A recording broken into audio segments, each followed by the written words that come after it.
You know that dream of having one single device, something as powerful as your PC but as simple and intuitive as a tablet? It sounds perfect, right? So why, after all this time, is it still so frustratingly out of reach on Windows? So, where did this whole idea even come from? Well, it really kicked off with this revolutionary thought, one that Steve Jobs himself championed. What if the only mouse you ever needed was your own finger? The dream itself was so simple, yet so powerful. I mean, think about it. Your finger is the most natural tool you have. What if it could just replace the mouse and keyboard completely? Imagine that, writing an email, editing a photo, all with just a touch. And Microsoft? Oh, they saw this huge potential. They went all in on this dream of transforming every single Windows computer into a sleek, powerful tablet. A device that was thin, light, as easy to use as an iPad, but, and this is the key, with the full, uncompromised power of Windows. So, this whole dream led straight to Windows 8. And man, that was a bold, some would say radical experiment. Microsoft tried to create one single operating system that could somehow work perfectly on both our old-school PCs and this new wave of touchscreen devices. But here's the thing. Despite all those years of effort, from that total redesign in Windows 8 all the way to the little tweaks in Windows 11, the core problem just hasn't gone away. The experience still feels kind of clunky. It's just not great. So the big question is, what went wrong?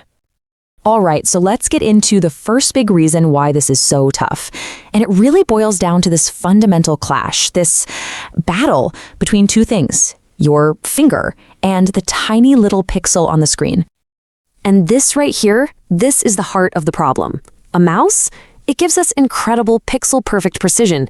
We can click on exactly what we want, but our finger, well, it's natural, it's intuitive, but let's be honest, it's not precise at all. They're just two completely different tools, built for totally different jobs. And for the stuff we do on a PC every day, that precision is absolutely non-negotiable. I mean, seriously, just picture trying to select one tiny little cell in a huge Excel spreadsheet with your thumb. It's a total recipe for frustration, right? A problem you just don't have with a mouse. Okay, so let's move on to the software itself, because this problem just gets bigger. See, applications are designed for one way of interacting or the other. It's almost never both. Think about traditional PC software. For decades, it's been built around a pointer, that little arrow from your mouse. This lets designers make buttons, icons, and menus really small, which is great. It means more of your screen is dedicated to what you're actually working on. Now, tablet apps are a completely different story. They have to use big, chunky touch targets. The buttons have to be large and spaced far apart so you don't accidentally tap the wrong thing with your finger. The trade-off?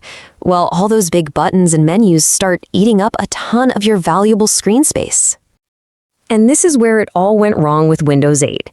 It tried to mash these two totally opposite design ideas into one system. The result? Total confusion. Users felt like they were constantly fighting the interface. You'd do a simple swipe or a tap, and something completely unexpected would happen. And the problems don't stop there. Let's talk about multitasking.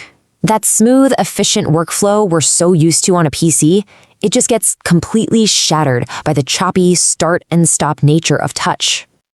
With touch, everything you do is the sequence of separate little steps. Let's say you want to type something. You have to stop, tap to bring up the on-screen keyboard, do your typing, then tap again to hide the keyboard just so you can see your work again. It's a constant interruption.